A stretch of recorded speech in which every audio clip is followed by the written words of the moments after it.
আমরা সাধারণ মানুষ হিসেবে আমরা ভয় পেয়েছি যে আজকে এই অভিষেক ব্যানার্জি যার নামে কোটি কোটি, আমি জানি না কোটির ওপর কি সংখ্যা হয়, আমি অত ভালো নয় অঙ্কেতে, তো সেই রকম একটা দুর্নীতির অভিযোগ বিভিন্ন ক্ষেত্রে তার উপর এসেছে। কিন্তু আজকে উনি চোখের অপারেশন, মাথার অপারেশন করার জন্য বাইরে চলে যাচ্ছেন, পারমিশনও পেয়েছেন।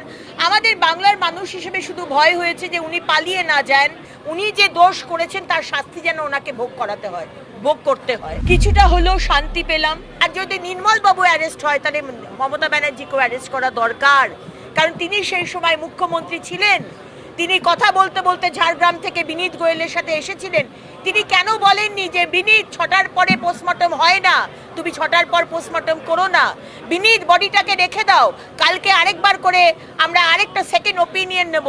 তিনি চেষ্টা করেননি, বরঞ্চ তিনি চেষ্টা করেছেন তার পুলিশকে দিয়ে ঘুষ খাইয়ে অভয়ার বাবা মার মুখটা চুপ করিয়ে দেওয়ার। তাই প্রশ্নের উত্তর, যদি নির্মল বাবুকে অ্যারেস্ট করে দিতে হয়, যদি সোমনাথ বাবুকে অ্যারেস্ট করার দাবি আমি রাখি, তাহলে মাননীয় এক্স মুখ্যমন্ত্রী মমতা ব্যানার্জিকেও অ্যারেস্ট করা দরকার, এটা আমার মনে হয়। কেউ, কোনো ব্যক্তি, সে যত বড়ই হোক না কেন, যত সম্মানীয়ই হোক না কেন, কনস্টিটিউশনাল পোস্টে যত বড়ই পদ ধারণ করুন না কেন, কিন্তু তিনি যদি কোনো একটি মানে প্রথমত স্টেটমেন্ট করেন যেটা আমাদের বাংলার মানুষ এবং আমাদের আইকন ব্যক্তিকে যদি অপমান করেন, তার দায় কিন্তু শুধু তার দায় কিন্তু আমাদের সরকারের নয়, আমাদের দলের নয়, নাম্বার 1।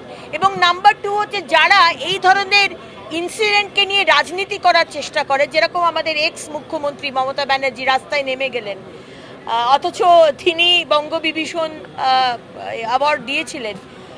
এই ধরনের রাজনীতিও দয়া করে করবেন না, কারণ আমরা বাঙালি এবং বাংলার অপমান যে করবে তার কিন্তু কোনো রেয়াত নেই, তাকে কিন্তু শাস্তি ভোগ করতেই হবে।